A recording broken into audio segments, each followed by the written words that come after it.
ओम नमो भगवते वासुदेवाय। भागवत पुराण एकादश स्कंद नवां अध्याय। अवधूतोपाख्यान। क्रूर से लेकर भृंगी तक 7 गुरुओं की कथा। अवधूत दत्तात्रेय जी ने कहा, राजन, मनुष्य को जो वस्तुएं अत्यंत प्रिय लगती है उन्हें इकट्ठा करना ही उनके दुख का कारण है। जो बुद्धिमान पुरुष यह बात समझ कर अकिंचन भाव से रहता है, शरीर की तो बात ही अलग, मन से भी किसी वस्तु का संग्रह नहीं करता, उसे अनंत सुख स्वरूप परमात्मा की प्राप्ति होती है। एक क्रूर पक्षी अपनी चोंच में मांस का टुकड़ा लिए हुए था। उस समय दूसरे बलवान पक्षी, जिनके पास मांस नहीं था, उनसे छीनने के लिए उसे घेर कर चोंच मारने लगे। जब क्रूर पक्षी ने अपनी चोंच से मांस का टुकड़ा फेंक दिया, तभी उसे सुख मिला। मुझे मान या अपमान का कोई ध्यान नहीं है, और घर एवं परिवार वालों को तो जो चिंता होती है वह मुझे नहीं है। मैं अपने आत्मा में ही रमता हूँ और अपने साथ ही क्रीड़ा करता हूँ। यह शिक्षा मैंने बालक से ली है, अतः उसी के समान मैं भी मौज से रहता हूँ। इस जगत में 2 ही प्रकार के व्यक्ति निश्चिंत और परमानंद में मग्न रहते हैं। एक तो भोला भाला निश्चेष्ट नन्हा सा बालक, और दूसरा वह पुरुष जो गुणातीत हो गया हो। एक बार किसी कुमारी कन्या के घर उसे वरण करने के लिए कई लोग आए हुए थे। उस दिन उसके घर के लोग कहीं बाहर गए हुए थे, इसलिए उसने स्वयं ही उनका आतिथ्य सत्कार किया। राजन, उनको भोजन कराने के लिए वह घर के भीतर एकांत में धान कूटने लगी। उस समय उसकी कलाई में पड़ी शंख की चूड़ियां जोर से बज रही थी। इस शब्द को निंदित समझकर कुमारी को बड़ी लज्जा मालूम हुई, क्योंकि उससे उसका स्वयं धान कूटना सूचित होता था, जो कि उसकी दरिद्रता का द्योतक था। और उसने एक एक करके सब चूड़ियां तोड़ डाली और दोनों हाथों में केवल 2-2 चूड़ियां रहने दी। अब वह फिर धान कूटने लगी, परंतु वे 2-2 चूड़ियां भी बजने लगी। तब उसने एक एक चूड़ी और तोड़ दी। जब दोनों कलाइयों में केवल एक एक चूड़ी रह गई, तब किसी प्रकार की आवाज नहीं हुई।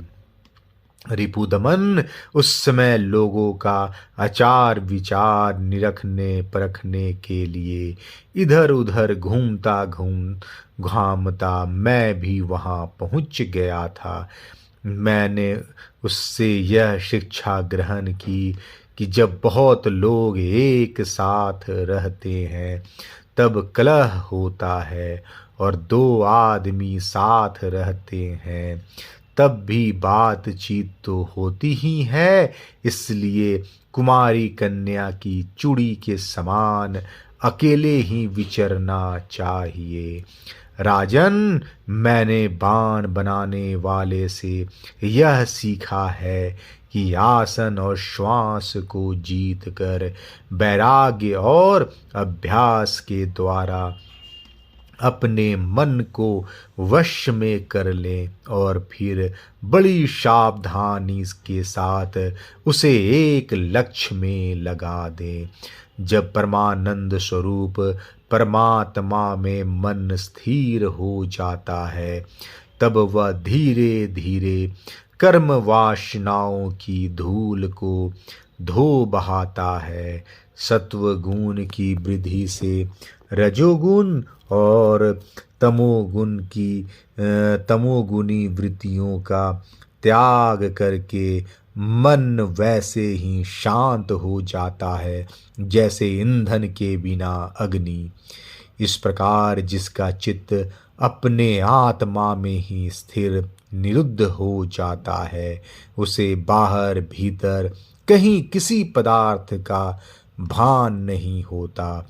मैंने देखा था कि एक वान बनाने वाला कारीगर वान बनाने में इतना तन्मय हो रहा था कि उसके पास से ही दल बल के साथ राजा की सवारी निकल गई और उसे पता तक न चला। राजन, मैंने सांप से यह शिक्षा ग्रहण की है कि सन्यासी को सर्प की भांति अकेले ही विचरण करना चाहिए। उसे मंडली नहीं बांधनी चाहिए, मठ तो बनाना ही नहीं चाहिए। वह एक स्थान में न रहे, प्रमाद न करे, गुहा आदि में पड़ा रहे, बाहरी आचारों से पहचाना न जाए, किसी से सहायता न ले और बहुत कम बोले। इस अनित्य शरीर के लिए घर बनाने के बखेड़े में पड़ना व्यर्थ और दुख की जड़ है। सांप दूसरों के बनाए घर में घुसकर बड़े आराम से अपना समय काटता है। अब मकड़ी से ली हुई शिक्षा सुनो।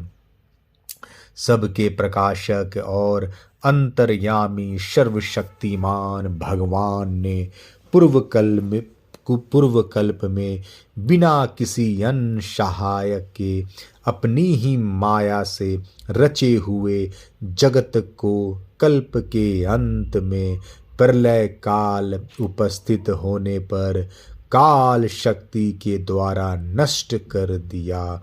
उसे अपने में लीन कर लिया और सजातीय विजातीय तथा स्वगत भेद से शून्य अकेले ही शेष रह गए।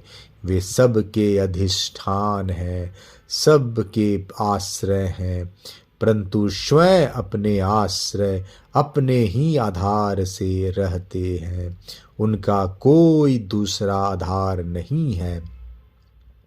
वे प्रकृति और पुरुष दोनों के नियामक कार्य और कारणात्मक जगत के आदि कारण परमात्मा अपनी शक्ति काल के प्रभाव से सत्व रज आदि समस्त शक्तियों को शाम अवस्था में पहुंचा देते हैं और स्वयं कैवल्य रूप से एक और अद्वितीय रूप से विराजमान रहते हैं।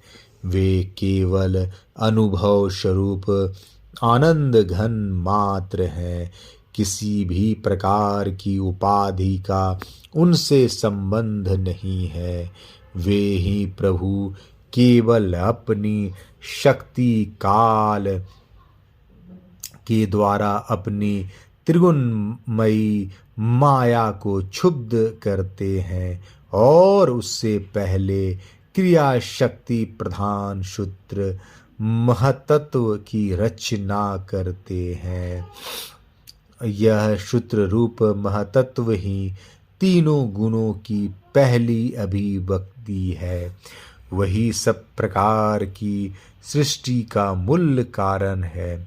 उसी में यह सारा विश्व सूत में ताने बाने की तरह ओत प्रोत है और इसी के कारण जीव को जन्म मृत्यु के चक्कर में पड़ना पड़ता है। जैसे मकड़ी अपने हृदय से मुंह के द्वारा जाला फैलाती है, उसी में विहार करती है और फिर उसे निगल जाती है। वैसे ही परमेश्वर भी इस जगत को अपने में उत्पन्न करते हैं, उसमें जीव रूप से विहार करते हैं और फिर उसे अपने में लीन कर लेते हैं। राजन, मैंने भृंगी, बिल्ली, कीड़े से यह शिक्षा ग्रहण की है कि यदि प्राणी स्नेह से, द्वेष से अथवा भय से भी जानबूझकर एकाग्र रूप से अपना मन किसी में लगा दे तो उसे उसी वस्तु का स्वरूप प्राप्त हो जाता है।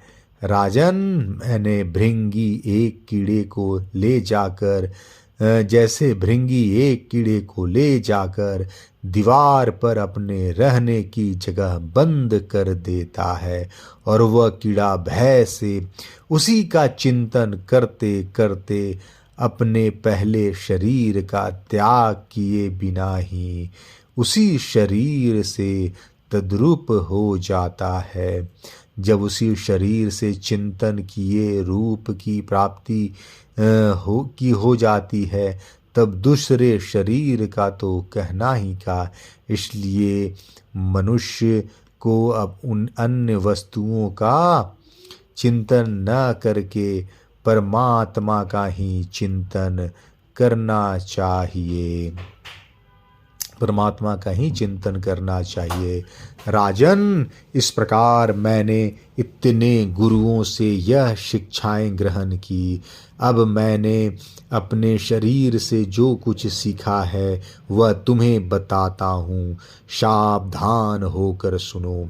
यह शरीर भी मेरा गुरु ही है, क्योंकि यह मुझे विवेक और वैराग्य की शिक्षा देता है।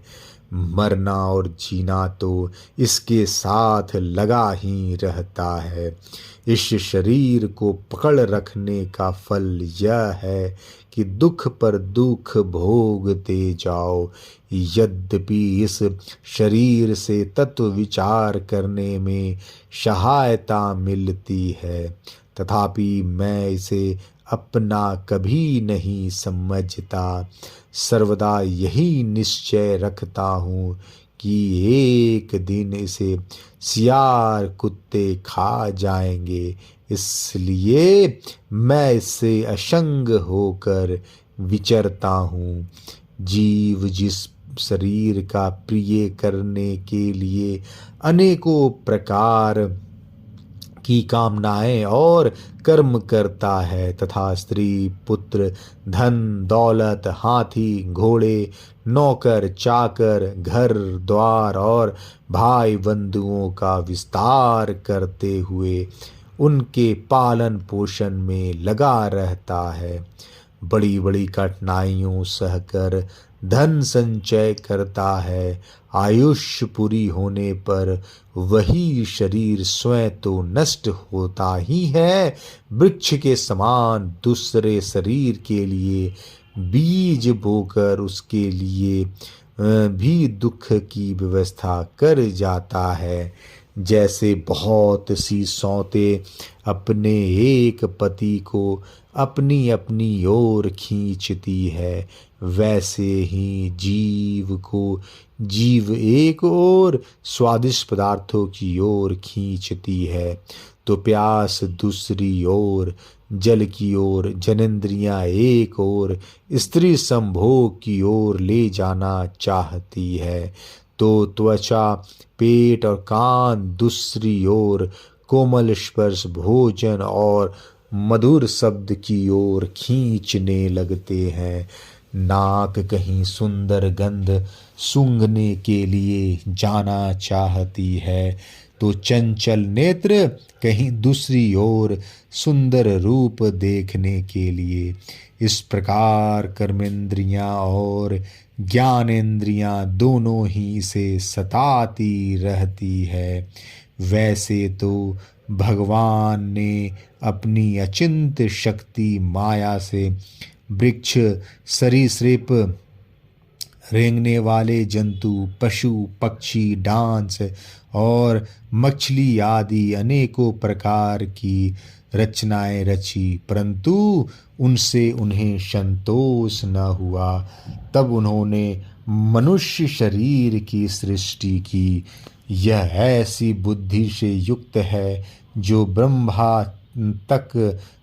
तक साक्षात्कार कर सकती है। इसकी रचना करके वे बहुत आनंदित हुए। यद्यपि यह मनुष्य शरीर है तो अनित्य है, मृत्यु सदा इसके पीछे लगी रहती है, परंतु इससे परम पुरुषार्थ की प्राप्ति हो सकती है। इसलिए अनेक जन्मों के बाद वह अत्यंत दुर्लभ मनुष्य शरीर पाकर बुद्धिमान पुरुष को चाहिए कि शीघ्र से शीघ्र मृत्यु के पहले ही मोक्ष प्राप्ति का प्रयत्न कर ले। इस जीवन का मुख्य उद्देश्य मोक्ष ही है। विषय भोग तो सभी योनियों में प्राप्त हो सकते हैं, इसलिए अनेक संग्राम में यह अमूल्य जीवन नहीं खोना चाहिए। राजन, यही सब सोच विचार कर मुझे जगत से वैराग्य हो गया। मेरे हृदय में ज्ञान विज्ञान की ज्योति जगमगाती रहती, न तो कहीं मेरी आसक्ति है और न कहीं अहंकार ही। अब मैं स्वच्छंद रूप से इस पृथ्वी पर विचरण करता हूँ। राजन, अकेले गुरु से ही यथेष्ट और सुदृढ़ बोध नहीं होता, उसके लिए अपनी बुद्धि से भी बहुत कुछ सोचने समझने की आवश्यकता है। देखो, ऋषियों ने एक ही अद्वितीय ब्रह्म का अनेकों प्रकार से गान किया है। यदि तुम स्वयं विचार कर निर्णय न करोगे तो ब्रह्म की वास्तविक स्वरूप को कैसे जान पाओगे।